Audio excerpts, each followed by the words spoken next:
السلام عليكم ورحمة الله وبركاته.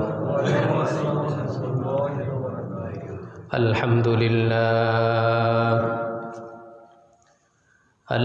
لله نحمده ونستعينه ونستغفره ونؤمن به ونتوكل عليه ونعوذ بالله من شرور أنفسنا ومن سيئات أعمالنا من يهده الله فلا مضل له ومن يضلله فلا هادي له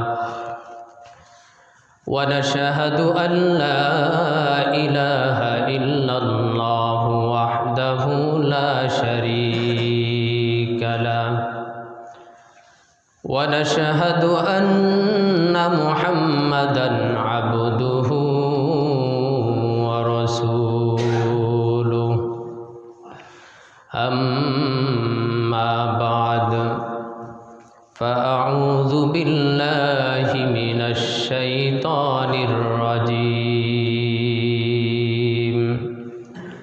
بسم الله الرحمن الرحيم حاميم والكتاب المبين إنا أنزلناه في ليلة مباركة إنا كنا منذرين وقال النبي صلى الله عليه وسلم أحصوا هلال شعبان لرمضان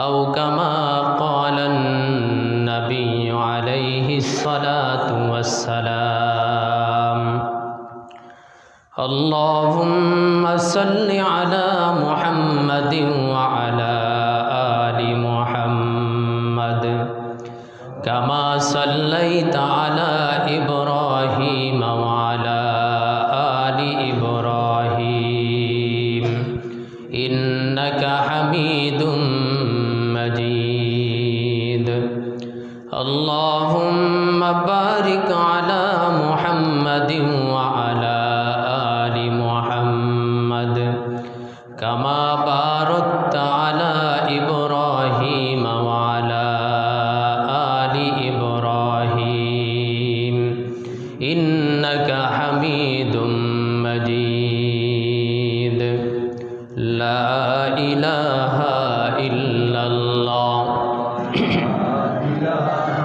إلا الله لا إله إلا الله لا إله إلا الله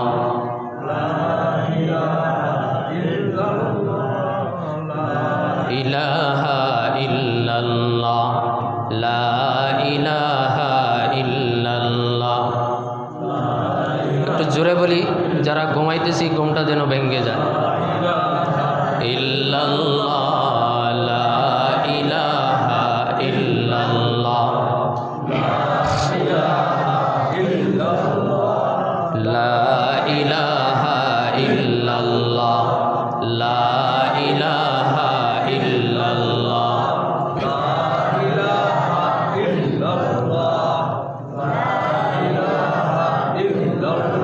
লা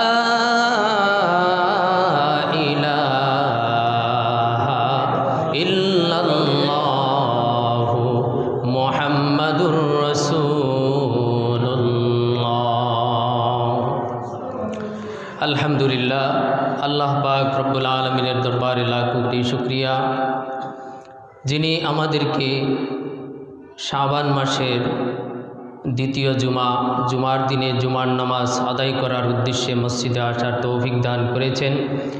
এই জন্য কালিমাতুশ শুকর আদায় করি আলহামদুলিল্লাহ। আমি পবিত্র কালামুল্লাহ শরীফ থেকে আপনাদের সামনে একটি আয়াত পাঠ করেছি এবং নবী করিম সাল্লাল্লাহু আলাইহি ওয়াসাল্লামের অসংখ্য অগণিত হাদিস থেকে ছোট্ট একটি হাদিসের অংশবিশেষ পাঠ করেছি। আল্লাহ তাআলা যদি তৌফিক দান করেন, তিলাওয়াতকৃত আয়াত ও হাদিসকে সামনে রেখে কিছু আলোকপাত করার চেষ্টা করব। ওমা তৌফিক ইল্লা বিল্লাহ। যেই মাসটা চলতেছে আরবিতে, মাসটা হলো শাবান মাস। কি মাস? আরবিতে আরবি বৎসরের অষ্টম মাস হলো শাবান।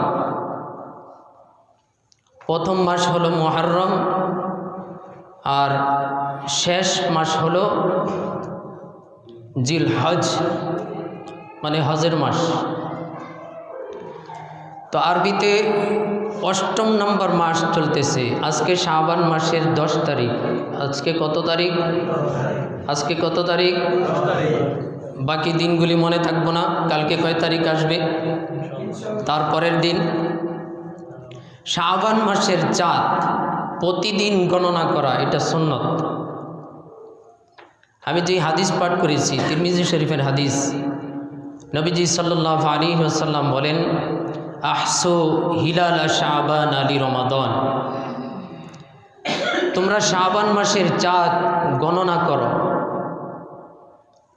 রমজানের জন্য শাবানের চাঁদকে গণনা করো। কয় তারিখ গেল, আজকে কয় তারিখ, আগামীকাল কয় তারিখ, রমজান আসতে কতদিন বাকি, মানে এগুলি তোমরা বলা বলি করো, গণনা করো। এটা সুন্নত। রমজান মাসে দেখবেন বাচ্চারা প্রতিদিন গোনে ঈদ আসতে আর কয়দিন বাকি। ঈদ বাচ্চাদের খুশি আর রমজান ইমানদারদের খুশি। বুঝেন নাই? একে 70, নিম্নে 70, ঊর্ধ্বে 700 গুণ। তো খুশি হবে না কেন? তো রাসূল এটাই বলেন যে রমজান এত মহা একটা মাস তোমাদের সামনে আসতেছে, এইটা আসতে আর কতদিন বাকি। এই কারণে তোমরা আগের মাসটা বেশি বেশি তারিখ গণনা করো, এটা সুন্নত। এই কারণে বাকি দিনগুলি গুনবেন। আজ থেকে রমজান আসতে আজকের দিন, আজকে তো 10 তারিখ, আর 20 দিন। কালকে গুনবেন আর আসতে 19 দিন। তারপরের দিন গুনবেন রমজান আসতে 18 দিন। তারপরের দিন 17। এইভাবে গোনা শুরু করবেন। এটা কি? সুন্নত। এটা কি? জোরে বলেন। সুন্নত। তা আজকে তো মানুষ নবীজির সুন্নতের উপর আমল করতে চায় না।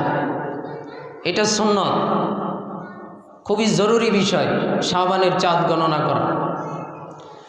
রাসূল সাল্লাল্লাহু আলাইহি ওয়াসাল্লাম হাদিসে পাকের মধ্যে বলেন যে শাবানের মর্যাদা এমন, সকল নবীদের উপর আমি মুহাম্মদের মর্যাদা যেমন, অনুরূপভাবে রমজানের মর্যাদা এমন, সকল মাখলুকাতের উপর আল্লাহর মর্যাদা যেমন। তো শাবানের মর্যাদাও কত, রমজানের মর্যাদাও কত। সাহাবায়ে কেরাম আম্মাজান আয়েশা সিদ্দিকা রাদিয়াল্লাহু তাআলা আনহা বলেন যে শাবান মাস আসলে রাসূল সাল্লাল্লাহু আলাইহি ওয়াসাল্লাম ইবাদত বাড়াই দিতেন। যে দেখা গেছে শাবান মাস পুরাটাই তিনি রোজা রাখতেন। আম্মাজান বলেন, আমি বলতাম, হুজুর রোজার মাস তো সামনে আসতেছে, আপনি এখন থেকেই কেন রোজা রাখেন? বলে, আমি ট্রেনিং দিচ্ছি। কি দিচ্ছে? আমি আগ থেকেই চর্চা করছি। তারপরে আরেকটা কারণ তিনি বললেন যে শাবান মাসের প্রতিদিন বান্দার বিগত 1 বছরের আমল আল্লাহ তাআলার কাছে পেশ করা হয়। রাসূল সাল্লাল্লাহু আলাইহি ওয়াসাল্লাম বলেন, আমার মন চায় আমার আমলটা আমার রবের কাছে যেন রোজা অবস্থায় পেশ করা হয়। এই কারণে আমি শাবান মাসে এত রোজা রাখি। তো শাবান মাসে রোজা রাখবেন বেশি বেশি। তো শাবান মাসের ভ্রমণ করতেছেন, এমন সময় হাঁটতে হাঁটতে হাঁটতে হাঁটতে তিনি ধবধবে সাদা একখানা বিশাল পাথর দেখলেন, যেই পাথরটা একেবারে বলের মতো গোল, অনেক বড় একটা পাথর। ঈসা আলাইহিস সালাতু ওয়াস সালাম এত সুন্দর ধবধবে পাথর দেখে তিনি থমকে দাঁড়ালেন, পাথরটাকে পর্যবেক্ষণ করতে লাগলেন, পাথরটাকে তিনি দেখতে লাগলেন আর বলতে লাগলেন, কি আশ্চর্য, কত সুন্দর পাথর, এই পাথরের কোনো কোণা নাই, এই পাথর কোনো অসৌন্দর্য নাই, একেবারে ফ্রেশ, একেবারে সুন্দর, তাও ধবধবে সাদা। আল্লাহ পাক রব্বুল আলামিন ঈসা আলাইহিস সালামকে ডাক দিয়ে বলেন, হে ঈসা, এই পাথর দেখেই মনে হয় তুমি আশ্চর্য হয়ে গেলা, এর থেকেও আশ্চর্যজনক তোমাকে কিছু আমি দেখাবো নাকি? ঈসা আলাইহিস সালাম বললেন, হ্যাঁ, এর থেকেও আশ্চর্যজনক কি আপনি আমাকে দেখাবেন, দেখান। ঈসা আলাইহিস সালাতু ওয়াস সালাম ওই পাথরের দিকে তখনও তিনি তাকিয়ে আছেন। আল্লাহর হুকুমে এই পাথরটা দুই ভাগ হয়ে গেল। সুবহানাল্লাহ। পাথরটা দুই ভাগ হওয়ার পরে তিনি দেখেন এক ব্যক্তি এই পাথরের ভিতরে সিজদার মধ্যে পড়ে আছে। সুবহানাল্লাহ। ঈসা আলাইহিস সালাতু ওয়াস সালাম আশ্চর্য হয়ে গেলেন, পাথর দেখে যেই পরিমাণ না আশ্চর্য হয়েছেন তার থেকেও বেশি আশ্চর্য হয়ে গেলেন। এই পাথরের কোনো দরজা নাই, কোনো জানালা নেই, কোনো ছিদ্র নাই। এই পাথরের ভিতরে একজন মানুষ যায় নামাজ বিছিয়ে ইবাদত বন্দিগি করতেছে, নামাজ পড়তেছে, তাসবিহ তাহলিল করতেছে, এটা কিভাবে সম্ভব? ঈসা আলাইহিস সালাম ওই লোককে জিজ্ঞাসা করল, আপনি কি মানুষ নাকি ফেরেশতা নাকি জিন জাতি? ওই লোক বলতেছে, আমি জিন নয়, আমি ফেরেশতাও নয়, আমি আদমের সন্তান, আমি মানুষ। এবার ঈসা আলাইহিস সালাম ওই বুজুর্গ ব্যক্তিকে বলতেছেন, আপনি কতদিন পর্যন্ত এই পাথরের ভিতরে আছেন? কতদিন পর্যন্ত আপনি এই পাথরের ভিতরে ইবাদত বন্দিগি করতেছেন? ওই লোক জবাব দেয়, আমি 400 বছর পর্যন্ত অবিরাম এই পাথরের ভিতরে ইবাদতে রত আছি। কত বছর? 400 বছর। আল্লাহ পাক রব্বুল আলামিন ঈসা আলাইহিস সালামকে আবার বলে, ঈসা, মনে হয় তুমি আশ্চর্য হয়ে গেছো।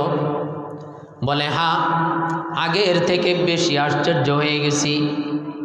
এতদিন পর্যন্ত তিনি অবিরত 400 বছর পর্যন্ত কোনো ডিস্টার্ব নাই, কোনো ক্ষান্ত নাই, অবিরাম তিনি ইবাদত বন্দিগিতে লিপ্ত আছেন। অতঃপর আল্লাহ পাক রব্বুল আলামিন ঈসা আলাইহিস সালামকে বললেন, হে ঈসা, এর থেকেও আশ্চর্য কোনো কথা তোমাকে আমি শোনাবো নাকি? ঈসা আলাইহিস সালাম বললেন, এর থেকেও আশ্চর্য কথা আবার কি? আল্লাহ পাক রব্বুল আলামিন জানায় দিলেন, উম্মতে মুহাম্মাদির কোনো উম্মত যদি শবে বরাতের রজনীতে ইবাদত বন্দিগি করে, এই বুজুর্গ ব্যক্তির 400 বছর ইবাদত থেকেও বেশি। তো শবে বরাতের এক রাত্রির ইবাদত কয়শো বছর? জোরে বলেন। 400 বছর। অথচ সেই রাত আমরা বিভিন্ন উদযাপন করে কাটাই দিই। বাচ্চা কাচ্চা যারা আছে তারা আতশবাজি ফুটায়, ফটকা মটকা ফুটায়, আবিজাবি, তারপরে আগুন টাগুন জ্বালায়, বিভিন্ন আতশবাজি, তারপরে আপনার বিভিন্ন কি কয় লাইটিং মাইটিং ইত্যাদি আবিজাবির মধ্যে গল্প গুজব ঘোরাফেরা ইত্যাদিতেই রাত পার করে দেয়। অথচ এই রাত রাসূলকে বলেছেন তোমরা জাগ্রত থাকো, ইত্যাদির জন্য জাগ্রত নয়, ইবাদতের জন্য। ইবাদত দ্বারা তুমি জাগ্রত থাকো, খেলার দ্বারা নয়, আনন্দ উল্লাস দ্বারা নয়। এই কারণে এই সমস্ত কাজগুলি থেকে আমরা দূরে থাকব। দেখা গেছে এত পুত পবিত্র রাত সন্তানেরা বাহ্যি ফুটায় না? সন্তানগুলি তো আমাদেরই, বুঝান, তাদেরকে নিষেধ করে যে এই রাত্রিতে আল্লাহ তাআলা আমাদেরকে দেওয়ার জন্য প্রথম আসমানে আসেন, আর আমরা নেওয়ার জন্য বাহ্যি ফুটাই। নাউজুবিল্লাহ বলেন। তো এবাদতে যার যার সাধ্য অনুযায়ী এবাদতে রাত কাটাইতে চেষ্টা করব ইনশাআল্লাহ। অনেক বরকতপূর্ণ রাত। তো বলতেছিলাম যে 400 বৎসর এবাদত থেকেও এই শবে বরাতের রাত্রির এবাদত বেশি, বলেন সুবহানাল্লাহ। তো বলতে পারেন আল্লাহ এত কেন দেয়? এত দেওয়ার কারণ হলো আমাদের হায়াত কম।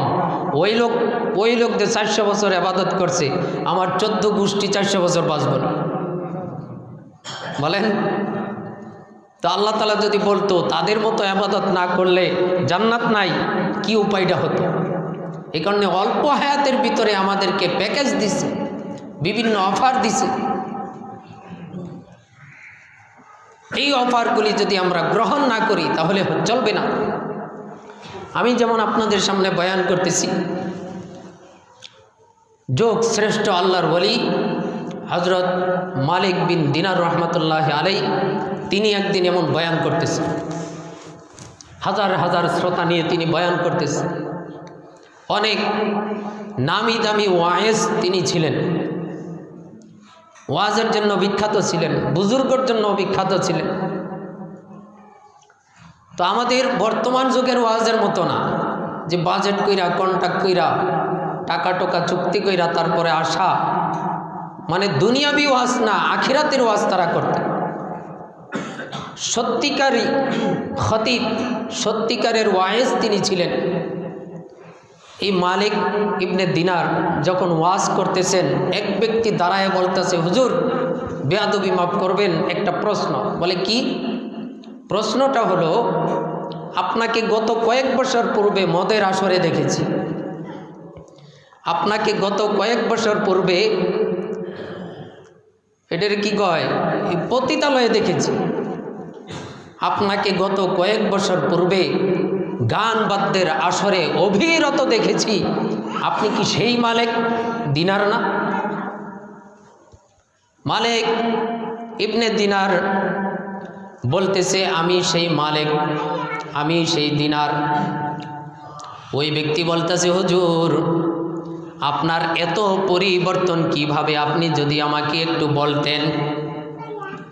ওয়াজ তো বহুতই করবেন, বহুত ওয়াজ শুনবেন, আজকের ওয়াজটা আমরা শুনতে চাই আপনি মদের আসর ছেড়ে, ব্যবসা পাড়া ছেড়ে, গান বাদ্যের আসর ছেড়ে এত বড় ওয়াইজ আপনি কিভাবে হলেন, এই গল্পটাই, এই ইতিহাসটাই আজকে আমরা শুনতে চাই।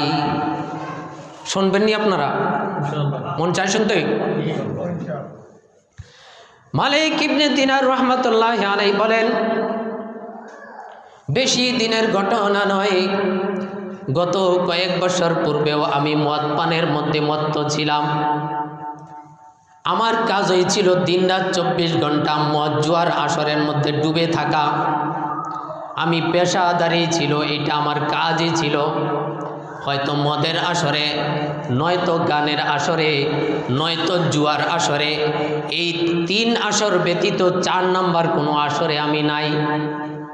অন্য কোনো আসরে থাকলেও এমন নিকৃষ্ট পদের কোনো আসর যদি থাকে, সেগুলিতে আমি আছি।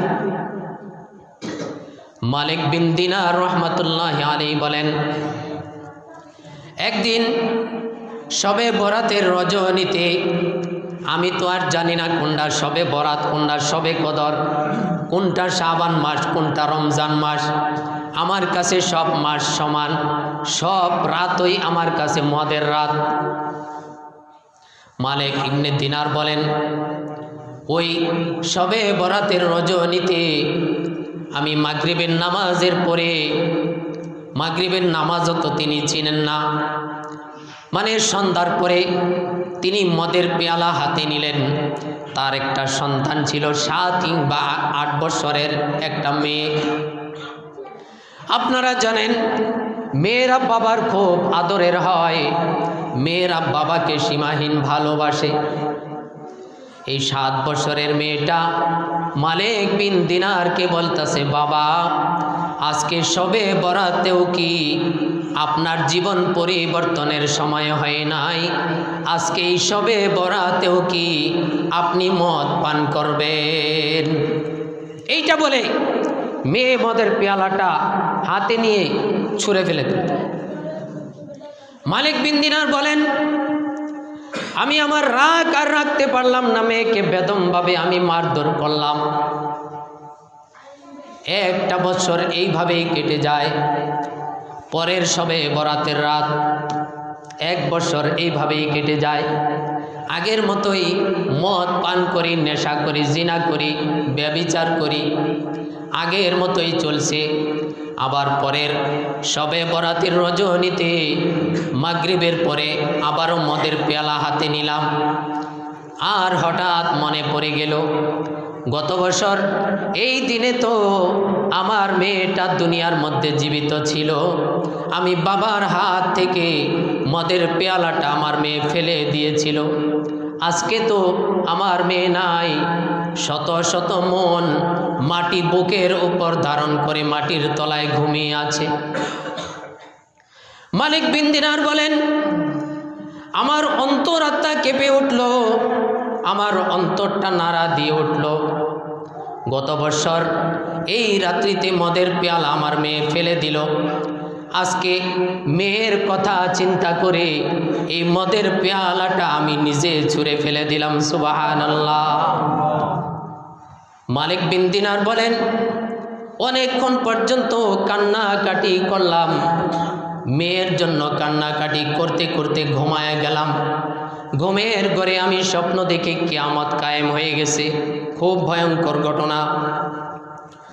তিনি বলেন, আমি দেখি কিয়ামত কায়েম হয়ে গেছে। সকল মানুষ হাসরের দিকে দৌড়াইতেছে, আমি হাসরের দিকে দৌড়াই না। একটা বিশাল অজাগর সাপ আমাকে দৌড়াইতেছে, আর আমি হাউমাউ করে বলতেছি, বাঁচাও বাঁচাও, কে কোথায় আসো? আমি মালিক ইবনে দিনারকে বাঁচাও, সাপ আমাকে আক্রমণ করতেছে, সাপ আমাকে দৌড়াইতেছে। মালিক বিন দিনার বলেন, দৌড়াইতে দৌড়াইতে দৌড়াইতে দৌড়াইতে অনেক দূর গিয়ে দেখি এক মুরব্বী বেটা হাতের মধ্যে লাঠি খোরখোর করে হাঁটতেছে। এই মুরব্বী বাবাজিকে বললাম, বাবাজি ওই যে সাপ আমাকে দৌড়াইতেছে, সাপ আমাকে সবল করবে। যে বিশাল সাপ এমন কয়েক শত মালিক বিন দিনারকেও গিলে ফেলতে পারবে, আপনি এই সাপ থেকে আমাকে বাঁচান। এই বুড়া বেটা বলে, বাবা আমার শক্তি নাই, আমার সামর্থ্য নাই, তবে তুমি সামনে যাও, সাহায্য পেতেও পারো। তোমার ভাগ্য যদি ভালো হয়, সাহায্য পেলে তুমি পেতেও পারো, আরও সামনে যাও। মালিক বিন দিনার বলেন, আমি দৌড়াইয়া সামনে গেলাম। সামনে যেতে যেতে দেখি অনেক সুন্দর একটা এলাকা। এত সুন্দর জমিনের মধ্যে আমি কোনো এত সুন্দর এলাকা দেখি নাই, এত সুন্দর শহর দেখি নাই, এত সুন্দর বন্দর দেখি নাই, এত সুন্দর নগরী দেখি নাই, এত সুন্দর গাছপালা দেখি নাই, এত সুন্দর সুন্দর দালান কোঠাও আমি কোনোদিন দেখি নাই। আমি চিৎকার করতেছি, বাঁচাও বাঁচাও, সাপ আমাকে খেয়ে ফেলবে, বাঁচাও বাঁচাও। আমি মালিক বিন দিনার বলছি, আমাকে বাঁচাও। হঠাৎ দেখি এই সুন্দর নগরী থেকে ওই যে 1 বছর পূর্বে আমার মেয়েটা যে মারা গিয়েছিল, ওই মেয়েটা সুন্দর একটা রাজপ্রাসাদ থেকে বের হয়ে এসে দৌড়ায় এসে আমি বাবার কোলের মধ্যে উঠে গেল। বলেন সুবহানাল্লাহ। কোলের মধ্যে উঠেই আমাকে বলতেছে, বাবা এখনো কি তোমার ভালো হওয়ার সময় হয় নাই? এখনো কি মদ গাঁজা ছাড়ার সময় হয় নাই? এখনো কি জিনা ব্যভিচার চুগলখড়ি তারপরে সুদ ঘুষ ইত্যাদি ছাড়ার সময় হয় নাই?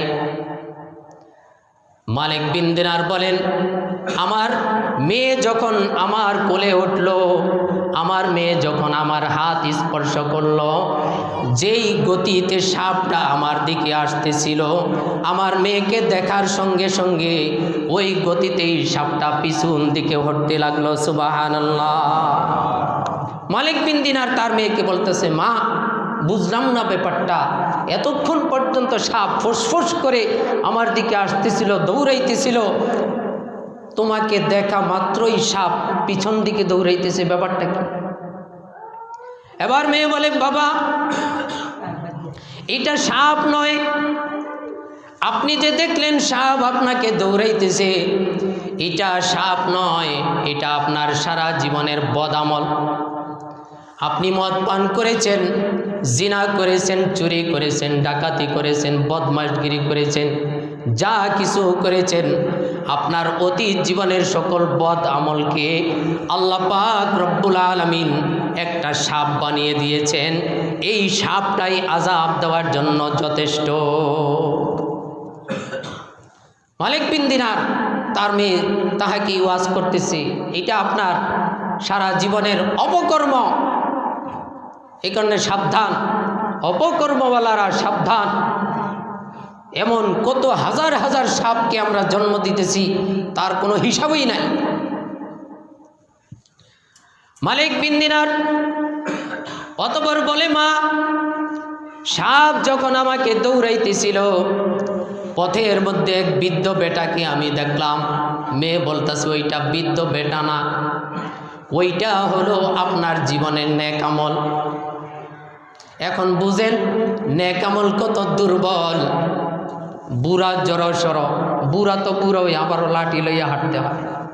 নেক আমল কত বড়, কত জীর্ণ শীর্ণ, কত দুর্বল, আর বদ আমল কত শক্তিশালী। এমন কয়েকশো মালিক বিন দিনারকে এক লোকমায় এই সাপ খেয়ে ফেলতে পারবে। কি পরিমাণ গুনার পাওয়া। এবার মালিক বিন দিনার তার মেয়েকে বলতেছেন, মা এত সুন্দর নগরীতে তুমি কিভাবে আসলা? বলে, মুসলমান নাবালেগ সন্তান সন্ততি যখন মারা যায়, এই সন্তানগুলি এই সুন্দর নগরীর মধ্যে চলে আসে। এই সুন্দর নগরীর মধ্যে আমাদের জাতির পিতা ইব্রাহিম আলাইহিস সালাম থাকেন। সুবহানাল্লাহ। এই সুন্দর নগরীর মধ্যে মুসলিম ছোট ছোট ছেলে মেয়েগুলা ইব্রাহিম আলাইহিস সালামের কাছে ধর্ম শিখে, দিন শিখে। মায়ের আদর, বাবার আদর আমাদের ইব্রাহিম আলাইহিস সালাম এইখানে আমাদেরকে দেয়। মায়ের কথাও মনে পড়ে না, বাবার কথাও আর কোনোদিন মনে পড়ে না। এত আদর, এত সোহাগ, এত ভালোবাসা আমাদের জাতির পিতা আমাদেরকে এই নগরীতে দিতেছে। এতটুকু দেখার পরে তার ঘুম ভেঙে গেল। এতক্ষণ স্বপ্ন বললাম, কি বললাম? তার ঘুম ভেঙে গেল। ঘুম যখন ভেঙে যায়, মালিক বিন দিনার রহমতুল্লাহ আলাইহি তার অন্তর পরিবর্তন হয়ে গেল, তার জীবনের মোড় ঘুরে গেল। আল্লাহ পাক যদি কাউকে চান হেদায়েত দিতে, কাল বিলম্ব করেন না। সামান্য থেকে সামান্য ঘটনা দ্বারাও তিনি হেদায়েত দিতে পারেন। মালিক বিন দিনার পরিবর্তন হয়ে গেলেন। মালিক বিন দিনার ঘর থেকে বের হলেন। ঘরের ভিতর থেকে পুরাতন একটা পাঞ্জাবি নিলেন, পায়জামা নিলেন, একটা টুপি নিলেন, যেই টুপির মধ্যে আধা কেজি পরিমাণ ময়লা হবে। কি বলেন? হঠাৎ যারা নামাজি তাদের তো এই অবস্থাই হয়। সপ্তাহে একদিন শুক্রবারে টুপিটা যাইরা তারপরে মসজিদে আসে। তো মালিক বিন দিনার তো জীবনেও মসজিদে যায় নাই। এই টুপিটা যাইরা ময়লা আবর্জনা সহই মসজিদের দিকে মালিক বিন দিনার ছুটলেন। মসজিদের আগে একটা গোরস্থান পরে মালিক বিন দিনার রহমতুল্লাহ আলাইহি ওই গোরস্থানের পাশের মধ্যে গিয়ে দেখেন দুই ব্যক্তি বৈশা বৈশা কি জানি লেখে। দোনো ব্যক্তির মাথার মধ্যে বড় পাগড়ি, গায়ের মধ্যে বিশাল বড় পাঞ্জাবি। এই এলাকার মানুষ বলে মনে হয় না। মালিক বিন দিনার তাদের কাছে গেলেন, ভাই তোমরা কারা? এইখানে কি করতেছো? এই গোরস্থানের মধ্যে রাত্রিবেলা কি লেখতাছো? ওই দুই লোক বলতেছে, আমরা দুনিয়ার কোনো মানুষ না, আমরা আসমান থেকে এসেছি, আসমানি ফেরেশতা। বলেন সুবহানাল্লাহ। মালিক বিন দিনার বলেন, মনে মনে বলেন, আমার কপালটাই ভালো, ঘর থেকে বের হয়ে গোরস্থানে এসেই দুনিয়ার কোনো মানুষের সঙ্গে সাক্ষাৎ নয়, আসমানের ফেরেশতা পেয়ে গেছি। কি ব্যাপার ভাই, তোমরা গোরস্থানের মধ্যে কেন আসছো, কি করো? বলে, কয়জন মানুষ জান্নাতি আছে এই এলাকার মধ্যে, তাদের নাম লেখতাছি। কয়জন মানুষ জাহান্নামী আছে, তাদেরকেও তালিকাভুক্ত করতেছি। এবার মালিক বিন দিনার তাদেরকে বলতেছেন, ভাই একটা বিশেষ অনুরোধ, তোমাদের ডায়েরির মধ্যে যেই লিস্টটি করছো জান্নাতীদের লিস্টির মধ্যে দেখো তো মালিক বিন দিনার কোনো নাম আসেনি। এই দেখো দেখো ডায়েরি খোলো। ফেরেশতা পাতা পোতা উল্টাইলো, পাতা পোতা উল্টায় বলে, না, জান্নাতি ডায়েরির মধ্যে মালিক বিন দিনারের নাম নাই। এবার মালিক বিন দিনার রহমতুল্লাহি আলাইহি বলতেছেন, হে ভাই শোনো, তোমরা যা চাও তোমাদেরকে তাই দিব, বিনিময়ে শুধু এই ডায়েরির মধ্যে আমার নামটা লিখে দাও। সম্ভব নি বলেন তো? ফেরেশতারা কিছু নিব? হঠাৎ করে ফেরেশতারা উধাও, নাই। মালিক বিন দিনার দৌড়ায় মসজিদের মধ্যে গেলেন। মসজিদের মধ্যে গিয়ে কিভাবে নামাজ পড়ে, কিভাবে রুকু করে, সিজদা করে, কিছুই বোঝে না। গিয়া দেখে মানুষ সিজদার মধ্যে পড়ে আছে, তিনিও সিজদার মধ্যে গেলেন, আর সিজদা থেকে মাথা উঠায় না, এমন কান্নাকাটি শুরু করে দিলেন, মসজিদের জমিন মালিক বিন দিনার ভাসায় ফেললেন, চোখের পানি। আর মালিক বিন দিনার রহমতুল্লাহি আলাইহি বলতেছে, আল্লাহ বাড়ি থেকে বের হওয়ার পরে ফেরেশতাদের সঙ্গে সাক্ষাৎ, জান্নাতি ডায়েরি পর্যন্ত তুমি আমাকে দেখাইলা, কিন্তু জান্নাতি ডায়েরির মধ্যে মালিকের নামটা কেন দিলা না? যতক্ষণ পর্যন্ত আমি মালিকের নাম এই জান্নাতি ডায়েরির মধ্যে না উঠাইবা, আমি মালিক মাথা উত্তোলন করব না। বলেন সুবহানাল্লাহ। আমি মাথা আর উঠাবো না। মালিক বিন দিনার জীবনে কোনো দিন মসজিদের মধ্যে যায় নাই, হাউমাউ করে কাঁদতেছে, আকাশ বাতাস প্রকম্পিত করে চোখের পানি ফেলে তিনি কাঁদতেছে। ওই হঠাৎ করে কাঁদতে কাঁদতে কাঁদতে কাঁদতে কখন জানি তিনি আবার বেহুশ হয়ে জমিনের মধ্যে পড়ে গেলেন, মসজিদের মধ্যে পড়ে গেলেন। এই বেহুশরত অবস্থায় আবার দেখেন গোরস্থানের দুই ব্যক্তি আসছে, আইসা মালিকের মাথার মধ্যে হাতাইতেছে, আরেক ফেরেশতা পিঠের মধ্যে হাতাইতেছে, ও মালিক, ও মালিক, আর কাঁদতে হবে না, আর কাঁদতে হবে না। আমাদের ডায়েরির মধ্যে যদিও তোমার নাম নাই, আল্লাহর ডায়েরিতে গিয়ে দেখি তোমার নামটা ঠিকই আছে। আল্লাহ তাআলা আমাদেরকে বলেছে, এক্ষুনি কাল বিলম্ব না করে